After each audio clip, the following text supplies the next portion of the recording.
بله به انتها. بیام تو ادیت. خب من اومدم تو اینجا، الان اومدم تو این آیدی فرض کن 12 15 هم. خب من آیدی 15 اومدم، اطلاعاتش نمایش نداد که شبیه CMS دیگه. بعد چیکار کنم؟ خب هیچی، شما باید اول بیاید و اطلاعات رو بخونید. خب من میگم آیدی دالر گت مقدار آیدی و در نهایت میگم اکو کن مقدار دالر آیدی رو ببینم واقعا گرفت یا نه. میبینی گرفتش که 15 اون بالا نشش.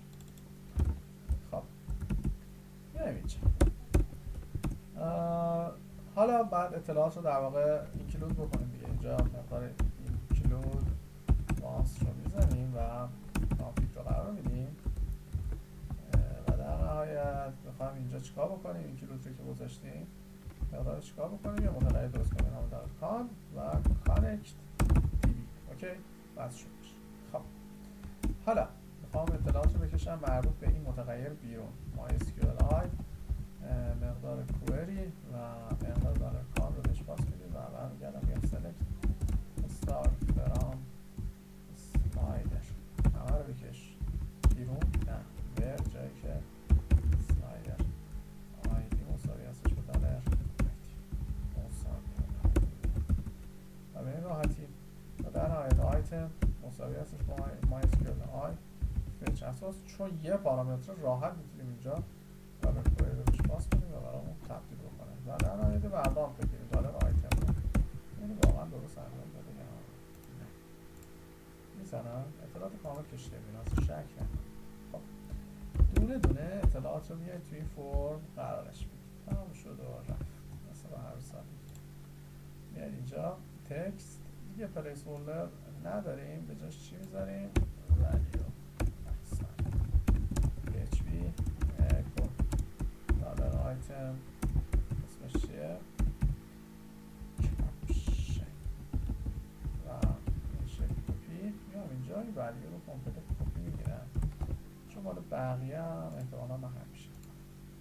یکی لینک برای این به جای پلیس هولدر مقدار ولیو رو قرار میدم از نوع اسمش آره اسوشیتیو لینک هستش.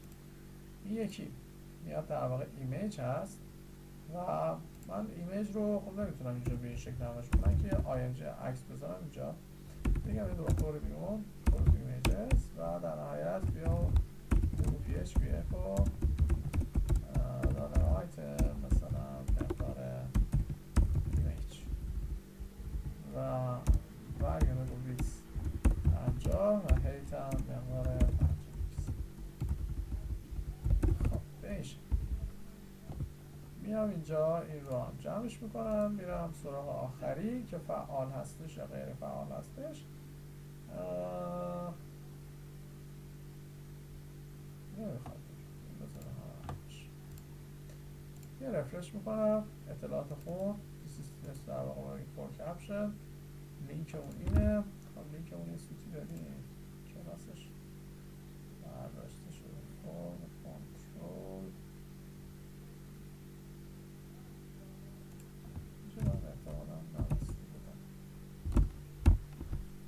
به این شکل عکس و اینا همه رو قرار داده. الان اطلاعات رو کشیدم بیرون. حالا بریم آپدیتش بکنیم. آپدیتش هم به راحتی